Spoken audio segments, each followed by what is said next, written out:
You ask Tiger to solve.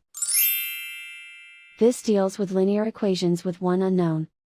The final result is x equals -4. Let's solve it step by step. Group all x terms on the left side of the equation. Subtract 12x from both sides. Simplify the arithmetic. Group like terms.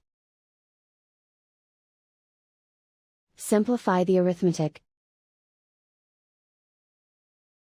Isolate the x. Divide both sides by -8. Cancel out the negatives. Simplify the fraction.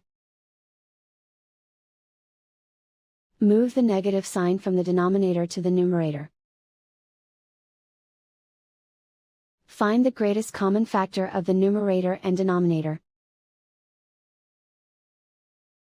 Factor out and cancel the greatest common factor.